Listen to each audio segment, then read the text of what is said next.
ಎಲ್ರಿಗೂ ನಮಸ್ಕಾರ ಸ್ನೇಹಿತರೆ, ಅಡುಗೆ ಚಾನಲ್ಗೆ ಸ್ವಾಗತ. ತುಂಬ ದಿನ ಆದಮೇಲೆ ಅಡುಗೆ ಚಾನಲ್ಗೆ ಬಂದಿದ್ದೀನಿ. ನಿಮಗೆಲ್ಲ ಗೊತ್ತಿದೆ, ಆಧ್ಯಾತ್ಮವಾಣಿಯಲ್ಲಿ ತುಂಬ ಬ್ಯುಸಿ ಇದ್ದೀನಿ. ನನಗೆ ಸಮಯನೇ ಸಿಗ್ತಾ ಇಲ್ಲ. ವಿಡಿಯೋ ಮಾಡಿದ್ದೀನಿ, ಎಡಿಟ್ ಮಾಡಿ ನನಗೆ ವಾಯ್ಸ್ ಕೊಟ್ಟು ಹಾಕೋದಕ್ಕೆ ಸಮಯ ಆಗ್ತಾಯಿಲ್ಲ. ಆದರೂ ಯಾವಾಗಲಾದರೂ ಫ್ರೀ ಆದಾಗ ಖಂಡಿತವಾಗಿ ವೀಡಿಯೋಸ್ ಹಾಕ್ತೀನಂತೆ. ಈಗ ಒಂದು ಸೂಪರಾಗಿರೋ ಮೆಂತ್ಯ ಸೊಪ್ಪಿನ ಪರೋಟ ಒಟ್ಟಿಗೆ ಬಂದಿದ್ದೀನಿ. ಇದನ್ನು ನೀವು ದಶಮಿ ದಿನ ಮಾಡ್ಕೋಬೋದು, ದ್ವಾದಶಿ ದಿನ ಮಾಡ್ಕೋಬೋದು. ತುಂಬ ಜನ ಕೇಳ್ತಾಯಿದ್ರಿ, ದ್ವಾದಶಿ ದಶಮಿ ಏನು ತಿಂಡಿಗಳನ್ನು ಮಾಡ್ಕೋಬೇಕು ಫಲಹಾರ ಅಂತ ಕೇಳ್ತಾಯಿದ್ರಿ. ಅದಕ್ಕೋಸ್ಕರ ಈ ವಿಡಿಯೋ ತೊಗೊಂಡು ಬಂದಿದ್ದೀನಿ. ಬನ್ನಿ, ಮೆಂತ್ಯ ಸೊಪ್ಪು ಚೆನ್ನಾಗಿ ಸಿಗ್ತಾ ಇರೋವಾಗ ಪರೋಟ ನೆನಪಾಗುತ್ತಲ್ವ, ಸೂಪರಾಗಿ ಈಸಿಯಾಗಿ ಮಾಡ್ಕೋಬೋದು. ಇದಕ್ಕೆ ಫಸ್ಟ್ ನಾನು ಸಾಗು ಮಾಡೋದು ಹೇಗೆ ಅಂತ ತೋರಿಸ್ಬಿಡ್ತೀನಿ. ತರಕಾರಿ ಹಾಕಿ ಸಾಗು ಮಾಡೋದು.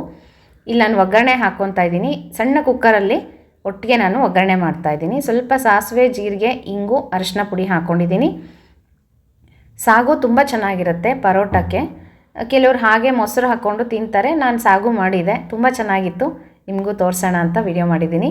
ನೋಡಿರಿ, ಈಗ ತರಕಾರಿಗಳನ್ನು ಹಾಕ್ತಾಯಿದ್ದೀನಿ. ಸಣ್ಣದಾಗಿ ಹೆಚ್ಚಿಟ್ಕೊಂಡಿದ್ದೀನಿ. ನಿಮ್ಗೆ ಇಷ್ಟವಾದ ತರಕಾರಿಗಳನ್ನು ಹಾಕ್ಕೋಬೋದು. ಬೀನ್ಸು, ಬಟಾಣಿ, ಹೂಕೋಸು, ನವಿಲುಕೋಸು ಮತ್ತು ಕ್ಯಾರೆಟು, ಎಲ್ಲ ನಿಮ್ಗೆ ಏನೇನು ಇಷ್ಟನೋ ಎಲ್ಲ ತರಕಾರಿನೂ ಹಾಕಿರಿ. ಆಲೂಗಡ್ಡೆ ತುಂಬ ಚೆನ್ನಾಗಿರುತ್ತೆ. ಮಿಕ್ಸ್ಡ್ ತರಕಾರಿಗಳನ್ನೆಲ್ಲ ಹಾಕಿ ಒಂದು ಸಲ ಹೀಗೆ ಎಲ್ಲನೂ ಕಲಿಸ್ಕೊಂಡ್ಬಿಡೋದು. ಇದಕ್ಕೆ ನಾವು ಒಂದು ಮಸಾಲೆ ರುಬ್ಕೊಳ್ಳೋಣ. ಇದು ಒಂದು ಸ್ವಲ್ಪ ನೀರು ಹಾಕಿಬಿಟ್ಟು ಇದನ್ನು 1 ಅಥವಾ 2 ವಿಷಲ್ ಕೂಗಿಸ್ಕೊಳ್ಳೋಣ. ತುಂಬ ಜಾಸ್ತಿ ಬೇಡ, ತರಕಾರಿ ಎಲ್ಲ ಮೆತ್ತಗಾಗ್ಬಿಡುತ್ತೆ. 1 ಅಥವಾ 2 ವಿಷಲ್ ಸಾಕಾಗುತ್ತೆ. ಇದು ತಣ್ಣಗಾಗಲಿ, ಅಷ್ಟೊತ್ತಿಗೆ ನಾನಿಲ್ಲಿ ಹಿಟ್ಟು ಕಲಿಸ್ಕೊಂಡ್ಬಿಡ್ತೀನಿ. ಪರೋಟ ಮಾಡೋದಕ್ಕೆ ನಾನು ಗೋಧಿ ಹಿಟ್ಟನ್ನು ತೊಗೊತಾ ಇದ್ದೀನಿ. ಕೆಲವರೆಲ್ಲ ಮೈದಾ ಹಿಟ್ಟಲ್ಲಿ ಮಾಡ್ತಾರೆ, ಆದರೆ ಮೈದಾ ಬಳಸೋದು ಅವಾಯ್ಡ್ ಮಾಡಬೇಕು ಸ್ನೇಹಿತರೆ. ಅದಕ್ಕೋಸ್ಕರ ನಾನು ಪೂರಿ ಮತ್ತು ಪರೋಟ ಏನು ಮಾಡಿದ್ರೂ ಗೋಧಿ ಹಿಟ್ಟಿಂದನೇ ಮಾಡೋದು. ಇದಕ್ಕೆ ಒಂದು ಚೂರು ಉಪ್ಪು ಮತ್ತು ಎಣ್ಣೆ ಎರಡೂ ಹಾಕ್ಕೊಂಡು ಚೆನ್ನಾಗಿ ಕಲಿಸ್ಕೊಂಡ್ಬಿಟ್ಟು ನಂತರ ಸ್ವಲ್ಪ ನೀರು ಹಾಕ್ಕೊಂಡು, ತುಂಬ ಮೆತ್ತಗೆ ಕಲಿಸ್ಬಾರ್ದು, ತುಂಬ ಗಟ್ಟಿಯಾಗೂ ಇರಬಾರ್ದು.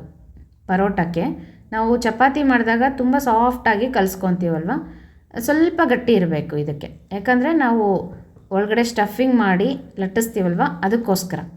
ನೋಡಿರಿ, ಈ ರೀತಿಯಾಗಿ ಸ್ವಲ್ಪ ಗಟ್ಟಿಯಾಗಿ, ತುಂಬ ಗಟ್ಟಿ ಬೇಡ ಹಿಟ್ಟು, ಈ ರೀತಿಯಾಗಿ.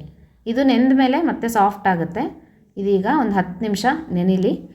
ಈಗ ಮಸಾಲೆ ರುಬ್ಕೊಂಬಿಡೋಣ. ಅದಕ್ಕೆ ಸಾಗೋಗೆ ನೋಡಿರಿ, ನಾನಿಲ್ಲಿ ಕಾಯಿ ತುರಿ ತೊಗೊಂಡಿದ್ದೀನಿ. ಖಾರಕ್ಕೆ ಹಸಿಮೆಣ್ಸಿನ್ಕಾಯಿ ಒಂದು 4 ಹಾಕ್ಕೊಂಡಿದ್ದೀನಿ. ನೀವು ನೋಡ್ಕೊಂಡು ಹಾಕ್ಕೊಳ್ರಿ. ಒಂದು 4 ಲವಂಗ, 1 ಇಂಚಷ್ಟು ಚಕ್ಕೆ ಮತ್ತು 1-2 ಇದು ಏಲಕ್ಕಿ ಹಾಕ್ಕೊಂಡು, ಸ್ವಲ್ಪ ಹುರ್ಗಡ್ಲೆ ಪುಟಾಣಿ ಏನಂತೀವಿ, ಇದು ಹಾಕಿದ್ರೆ ಸ್ವಲ್ಪ ಗಟ್ಟಿ ಬರುತ್ತೆ ನಮಗೆ ಸಾಗು. ಮತ್ತು ಒಂದು ಸ್ವಲ್ಪ ಜೀರಿಗೆ, 1 ಚಮಚದಷ್ಟು ಜೀರಿಗೆ ಹಾಕೋಣ. 1 ಇಂಚಾಗಷ್ಟು ಶುಂಠಿ ಮತ್ತು ಕೊತ್ತಂಬರಿ ಸೊಪ್ಪು ಒಂದು ಸ್ವಲ್ಪ, ಇಷ್ಟನ್ನು ಹಾಕಿ ಚೆನ್ನಾಗಿ ಈ ರೀತಿ ನುಣ್ಣಗೆ ಪೇಸ್ಟ್ ಮಾಡ್ಕೋಬೇಕು. ಈಗ ಕುಕ್ಕರೆಲ್ಲ ಕೂಗಿದೆ, 1 ಅಥವಾ 2 ವಿಷಲ್ ಕೂಗಿಸ್ಕೊಂಡಿದ್ದೀನಿ ನಾನು. ಇದಕ್ಕೆ ಈಗ ನಾವೇನು ರುಬ್ಬಿಟ್ಕೊಂಡಿದ್ವಲ್ಲ ಮಸಾಲೆ, ಅದನ್ನು ಹಾಕ್ಕೊಳ್ಳೋದು. ನೋಡಿರಿ, ಹೀಗೆಲ್ಲನೂ ಒಟ್ಟಿಗೆ ಕಲಿಸ್ಕೊಂಡು, ನಿಮಗೆ ತುಂಬ ಗಟ್ಟಿ ಅನ್ನಿಸ್ತು ಅಂದರೆ ಒಂದು ಸ್ವಲ್ಪ ನೀರು ಹಾಕ್ಕೊಳ್ರಿ. ಇಲ್ಲ ಸರಿ ಇದೆ ಅಂದರೆ ಅದೊಂದು ಸ್ವಲ್ಪ ಕುದ್ದ ಮೇಲೆ ಇನ್ನೊಂಚೂರು ಗಟ್ಟಿ ಆಗುತ್ತೆ. ಯಾಕಂದರೆ ಹುರ್ಗಡ್ಲೆ ಎಲ್ಲ ಹಾಕಿದ್ವಲ್ಲ. ತುಂಬ ನೀರು ಅನ್ನಿಸ್ತು ಅಂದರೆ ನೀವೊಂದು ಸ್ವಲ್ಪ ಏನೋ ಕಡಲೆ ಹಿಟ್ಟನ್ನು ಕಲಸಿ ಹಾಕ್ಬೋದು, ಗಟ್ಟಿ ಬರುತ್ತೆ. ತುಂಬ ರುಚಿ ಇರುತ್ತೆ ಸಾಗು. ಈ ಥರ ಟ್ರೈ ಮಾಡಿರಿ, ಚಪಾತಿಗೂ ಅಷ್ಟೇ ಚೆನ್ನಾಗಿರುತ್ತೆ. ಈಗ ಮೆಂತ್ಯ ಸೊಪ್ಪಿನ ಫ್ರೈ ಮಾಡ್ಕೊಳ್ಳೋಣಂತೆ. ಒಂದು ಸ್ವಲ್ಪ ಎಣ್ಣೆ ಹಾಕ್ಕೊಂಡು ಸಾಸಿವೆ, ಜೀರಿಗೆ, ಅರಿಶಿನ, ಇಂಗು ಅಷ್ಟೇ. ಇದಕ್ಕೆ ಕಡಲೆಬೇಳೆ, ಉದ್ದಿನಬೇಳೆ ಏನು ಹಾಕ್ಬಿಡ್ರಿ, ಯಾಕಂದರೆ ಲಟ್ಸೋದಕ್ಕೆ ಬರೋದಿಲ್ಲ, ಅದಕ್ಕೋಸ್ಕರ. ಈಗ ಸಣ್ಣದಾಗಿ ಹೆಚ್ಕೊಂಡಿರುವಂಥ ಮೆಂತ್ಯ ಸೊಪ್ಪು ಹಾಕಿದ್ದೀನಿ. ಇದನ್ನು ಚೆನ್ನಾಗಿ ಎಣ್ಣೆಯಲ್ಲಿ ಈ ರೀತಿಯಾಗಿ ಫ್ರೈ ಮಾಡಬೇಕು. ಮೆಂತ್ಯ ಸೊಪ್ಪು ಹುರಿಯೋವಾಗ ತುಂಬ ಒಳ್ಳೆ ಪರಿಮಳ ಬರ್ತಾ ಇರುತ್ತಲ್ವ ಸ್ನೇಹಿತರೆ. ಈಗ ನೋಡಿರಿ, ಸಾಗು ಸಹ ಕುದೀತಾ ಇದೆ. ಇದಕ್ಕೆ ರುಚಿಗೆ ತಕ್ಕಷ್ಟು ಉಪ್ಪನ್ನು ಹಾಕೋಣ. ನಾನು ತರಕಾರಿಗೇನು ಹಾಕಿಲ್ಲ, ಒಟ್ಟಿಗೆ ಸಾಗುಗೇನೆ ಹಾಕ್ತಾಯಿದ್ದೀನಿ. ಇಷ್ಟಿದ್ರೆ ಸಾಕಾಗುತ್ತೆ. ಅದು ಮತ್ತೆ ತಣ್ಣಗಾದ್ಮೇಲೆ ಇನ್ನೊಂದಷ್ಟು ಗಟ್ಟಿ ಆಗುತ್ತೆ, ಸರಿ ಹೋಗುತ್ತೆ. ನಾನು ಬಟಾಣಿನೂ ಹಾಕಿದ್ದೀನಿ, ಚೆನ್ನಾಗಿರುತ್ತೆ ಸಾಗುಗೆ. ನೋಡಿರಿ, ಈಗ ಮೆಂತ್ಯ ಸೊಪ್ಪು ಫ್ರೈ ಆಗ್ತಾಯಿದೆ. ಸ್ವಲ್ಪ ನೀರಿನ ಅಂಶ ಹೋಗಬೇಕು, ಸ್ವಲ್ಪ ಡ್ರೈ ಆಗಬೇಕು. ಯಾಕಂದರೆ ನಮಗೆ ತುಂಬ ನೀರಾಗಿದ್ದರೆ ಲಟ್ಸೋದಕ್ಕೆ ಬರೋದಿಲ್ಲ ಸ್ಟಫ್ ಮಾಡಿಬಿಟ್ಟು, ಅದಕ್ಕೋಸ್ಕರ ಇದೊಂದು ಸ್ವಲ್ಪ ಡ್ರೈ ಆಗಲಿ. ಇದಕ್ಕೆ ಸ್ವಲ್ಪ ರುಚಿಗೆ ತಕ್ಕಷ್ಟು ಉಪ್ಪನ್ನು ಹಾಕ್ತಾಯಿದ್ದೀನಿ. ಮತ್ತು ಒಂದು ಸ್ವಲ್ಪ ಧನಿಯಾ ಪುಡಿ, ನೀವು ಹುಳಿ ಪುಡಿ ಇತ್ತು ಅಂದರೆ ಅದನ್ನು ಹಾಕ್ಕೋಬೋದು, ಇಲ್ಲ ಧನಿಯಾ ಪುಡಿ ಯಾವುದಾದ್ರೂ ಹಾಕ್ಬೋದು. ಖಾರದ ಪುಡಿ ಖಾರಕ್ಕೆ ಇದಿಷ್ಟು ಹಾಕ್ಕೊಂಡು ಫ್ರೈ ಮಾಡಿಕೊಂಡು ಇದನ್ನು ಒಂದು ಪ್ಲೇಟಿಗೆ ತೆಕ್ಕೊಂಡ್ಬಿಟ್ರೆ ಸ್ವಲ್ಪ ತಣ್ಣಗಾಗಬೇಕು. ತಣ್ಣಗಾದಮೇಲೆ ನಾವು ಪರೋಟ ಮಾಡಲಿಕ್ಕೆ ಶುರು ಮಾಡೋಣಂತೆ. ಎಷ್ಟೊಂದು ಸೊಪ್ಪು ಹಾಕಿದರೆ ಇಷ್ಟೇ ಆಯಿತು ನೋಡಿರಿ ಸ್ನೇಹಿತರೆ. ಹಾಗಾಗಿ ಪರೋಟ ಮಾಡ್ತೀವಿ ಅಂದರೆ ಸುಮಾರು ಒಂದು 2 ಕಟ್ಟಷ್ಟು ಮೆಂತ್ಯ ಸೊಪ್ಪು ತೊಗೊಂಡ್ರೆ ನಮಗೆ ಒಂದು 4-5 ಜನಕ್ಕೆ ಆರಾಮಾಗಿ ಮಾಡ್ಕೋಬೋದು. ಒಬ್ಬೊಬ್ಬರಿಗೆ ಒಂದು 2-2, 3-3 ಪರೋಟ ಆರಾಮಾಗಿ ಬರುತ್ತೆ. ನೋಡಿರಿ, ಈಗ ಇಷ್ಟಿಷ್ಟೇ ತೊಗೊಂಡಿದ್ದೀನಿ ನಾನು, ತುಂಬ ದೊಡ್ಡದಾಗಿ ಹಿಟ್ಟು ತೊಗೊಂಡಿಲ್ಲ.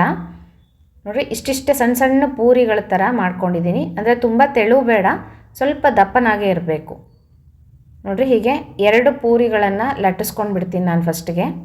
ಆಮೇಲೆ ಇದರೊಳಗೆ ನಾನು ಸ್ಟಫ್ ಮಾಡ್ತೀನಿ. ಅಂದರೆ ಹೀಗೆ ಇಡ್ತಾ ಇದ್ದೀನಲ್ಲ, ಹೀಗೆ ಇಟ್ಬಿಟ್ಟು ಸ್ವಲ್ಪ ಸ್ಪ್ರೆಡ್ ಮಾಡಿ ಅದನ್ನು. ಇನ್ನೊಂದು ಸ್ವಲ್ಪ ಬಿಸಿ ಇತ್ತು ನಂದು, ಆದರೂ ಹಾಗೆ ಮಾಡಿದೆ. ಆಮೇಲೆ ತಣ್ಣಗಾಯಿತು. ನಿಮಗೇನಾದರೂ ಸ್ವಲ್ಪ ನೀರಾಗಿದೆ, ಸೊಪ್ಪು ಇನ್ನೂ ಡ್ರೈ ಆಗಿಲ್ಲ ಅಂತಂದರೆ ನೀವು ಅದಕ್ಕೆ ಏನಾದರೂ ಒಂದು ಸ್ವಲ್ಪ ಹುರ್ಗಡ್ಲೆ ಪುಡಿ ಆ ಥರ ಸೇರಿಸ್ಕೋಬೋದು. ಅದು ಸ್ವಲ್ಪ ತಣ್ಣಗಾದ್ಮೇಲೆ ಸರಿ ಹೋಗುತ್ತೆ. ನೋಡಿರಿ, ಹೀಗೆ ಇನ್ನೊಂದು ಪೂರಿ ಮಾಡ್ಕೊಂಡಿರ್ತೀವಲ್ವ, ಅದರ ಮೇಲೆ ಹೀಗೆ ಕ್ಲೋಸ್ ಮಾಡಿಬಿಟ್ಟು ನೀಟಾಗಿ ಫಸ್ಟು ಅಂಚು ಲಟ್ಟಿಸ್ಕೊಂಡ್ಬಿಟ್ರೆ ನಮಗೆ ಬಿಟ್ಕೊಂಡು ಬರೋದಿಲ್ಲ ಅದು. ಇಲ್ಲಾಂದರೆ ಅದು ಸ್ಟಫ್ ಮಾಡಿದ್ದೆಲ್ಲ ಆಚೆಗೆ ಬಂದುಬಿಡುತ್ತೆ. ಅದಕ್ಕೋಸ್ಕರ ಈ ರೀತಿಯಾಗಿ ನಿಧಾನಕ್ಕೆ ನಾವು ಲಟ್ಟಿಸ್ಕೊಂಡ್ಬಿಟ್ರೆ ಪರೋಟ ರೆಡಿ ಆಯಿತು. ತುಂಬ ತೆಳುವು ಮಾಡ್ಕೋಬೇಡ್ರಿ, ಸ್ವಲ್ಪ ದಪ್ಪನಾಗೇ ಇರಬೇಕು ಪರೋಟಗಳು. ಹಾಗಾಗಿ ಇದಕ್ಕೆ ನೀವು ತುಪ್ಪ, ಬೆಣ್ಣೆ ಏನಾದರೂ ಹಚ್ಕೊಂಡು ಫ್ರೈ ಮಾಡ್ಕೋಬೋದು, ಎಣ್ಣೆನೂ ಹಚ್ಕೊಂಡು ಫ್ರೈ ಮಾಡ್ಬೋದು. ತುಂಬ ರುಚಿಯಾಗಿರುತ್ತೆ ಮೆಂತ್ಯ ಸೊಪ್ಪಿನ ಪರೋಟ. ಮತ್ತು ನೀವೆಲ್ಲ ಹೇಗೆ ಮಾಡ್ತೀರಾ ಕಮೆಂಟ್ ಮಾಡಿ ತಿಳಿಸ್ರಿ. ನಾನು ಇದೇ ಥರನೇ ಮಾಡ್ತೀನಿ. ಸ್ವಲ್ಪ ತುಪ್ಪ ಹಾಕ್ಕೊಂಡು ಫ್ರೈ ಮಾಡಿದ್ರೆ ತುಂಬ ರುಚಿ ಇರುತ್ತೆ. ಮೆಂತ್ಯ ಸೊಪ್ಪಿನ ಪರೋಟಾಗೆ ಒಳ್ಳೆ ಕಾಂಬಿನೇಷನ್ ಅಂದರೆ ಎಲ್ಲ ತರಕಾರಿ ಸಾಗು ಚೆನ್ನಾಗಿರುತ್ತೆ. ಮೊಸರು ಹಚ್ಕೊಂಡು ತಿನ್ಬೋದು. ಎಷ್ಟು ಚೆನ್ನಾಗಿ ಉಬ್ಬಿ ಬರ್ತಾಯಿದೆ ನೋಡಿರಿ. ನೀವು ಸಹ ಟ್ರೈ ಮಾಡಿ ಸ್ನೇಹಿತರೆ. ದ್ವಾದಶಿ ದಿನ ಮಾಡ್ಕೋಬೋದು ನೀವು, ಅಥವಾ ಇವತ್ತು ರಾತ್ರಿಯೇ ನೀವು ಇದನ್ನು ಮಾಡ್ಕೊಂಡು ತಿನ್ಬೋದು. ಮೆಂತ್ಯ ಸೊಪ್ಪು ಇತ್ತು ಅಂದರೆ ಅದೇನು ಈಗ ಎಲ್ಲ ಕಡೆ ಚೆನ್ನಾಗಿ ಸಿಗ್ತಾ ಇದೆ, ತಂದ್ಕೊಂಡು ಮಾಡಿಕೊಡ್ರಿ. ಅಥವಾ ದ್ವಾದಶಿ ದಿನ ಫಲಹಾರಕ್ಕೆ ಮಾಡಿಕೊಡ್ರಿ. ಎರಡೂ ಕಡೆ ಕೆಂಪಗೆ ಬೇಯಿಸ್ಕೊಂಡ್ಬಿಟ್ರೆ ಮೆಂತ್ಯ ಸೊಪ್ಪಿನ ಪರೋಟ ರೆಡಿ ಆಯಿತು. ಇದಕ್ಕೆ ಎಲ್ಲ ತರಕಾರಿಗಳು ಹಾಕಿ ಮಾಡಿದಂಥ ಸಾಗು. ಹೇಗನ್ನಿಸ್ತು ಸ್ನೇಹಿತರೆ ವಿಡಿಯೋ? ಕಮೆಂಟ್ ಮಾಡಿ ತಿಳಿಸೋದು ಮರಿಬೇಡ್ರಿ. ಯಾವಾಗಾದರೂ ನಾನು ಈ ಥರ ಸ್ಪೆಷಲಾಗಿ ಏನಾದರೂ ಮಾಡಿದಾಗ ವಿಡಿಯೋ ಮಾಡಿರ್ತೀನಿ. ನನಗೆ ಹಾಕೋದಕ್ಕೆ ಸಮಯ ಆಗಿರೋದಿಲ್ಲ. ಹಾಕ್ತೀನಿ, ವೀಡಿಯೋಸ್ ಹಾಕ್ತೀನಿ. ಮತ್ತು ನಾಳೆ ದ್ವಾದಶಿ ಇದೆ. ದ್ವಾದಶಿ ವಿಡಿಯೋ ಅಂತೂ ಬಂದೇ ಬರುತ್ತೆ ಅಡುಗೆದು. ಕಾಯ್ತಾ ಇರಿ ಅಂತ ಹೇಳ್ತೀನಿ. ಈಗ ಇನ್ನೊಂದು ಮಾಡ್ಕೊತಾ ಇದ್ದೀನಿ, ನೋಡ್ತಾ ಇದ್ದೀರಾ ನೀವು. ತುಂಬ ತೆಳುವಾಗಿ ಲಟ್ಟಿಸ್ಕೋಬೇಡ್ರಿ, ಸ್ವಲ್ಪ ದಪ್ಪ ಇರಲಿ ಹಾಳೆಗಳು. ತುಂಬ ವೆರೈಟಿಯಲ್ಲಿ ಪರೋಟಗಳು ಮಾಡ್ತಾ ಇರ್ತಾರೆ ಸ್ಟಫ್ ಮಾಡಿಬಿಟ್ಟು. ಆಲೂ ಪರೋಟನೂ ನಾನು ಹಿಂದೆ ಒಂದು ವಿಡಿಯೋದಲ್ಲಿ ತೋರಿಸಿದ್ದೆ. ಇದು ಮೆಂತ್ಯ ಸೊಪ್ಪು ತುಂಬ ಜಾಸ್ತಿ ತೊಗೊಂಡು ಬಂದಿದ್ವಿ. ಹಾಗಾಗಿ ಅದು ತುಂಬ ದಿನ ಇಡೋದಕ್ಕಾಗೋದಿಲ್ಲ, ಫ್ರಿಜ್ಜಲ್ಲಿಟ್ರೂ ಬೇಗ ಕೆಟ್ಟೋಗ್ಬಿಡುತ್ತೆ. ಅದಕ್ಕೋಸ್ಕರ ಪರೋಟ ಮಾಡಿದ್ರೆ ರುಚಿಯಾಗಿರುತ್ತೆ ಅಂತ ಟ್ರೈ ಮಾಡಿದೆ. ನಿಮಗೂ ಸಹ ತೋರಿಸ್ತಾ ಇದ್ದೀನಿ. ವಿಡಿಯೋ ಹೇಗನ್ನಿಸ್ತು ಸ್ನೇಹಿತರೆ? ಕಮೆಂಟ್ ಮಾಡಿ ತಿಳಿಸೋದು ಮರಿಬೇಡ್ರಿ. ಮತ್ತೆ ಸಿಗ್ತೀನಿ. ನಮಸ್ಕಾರ.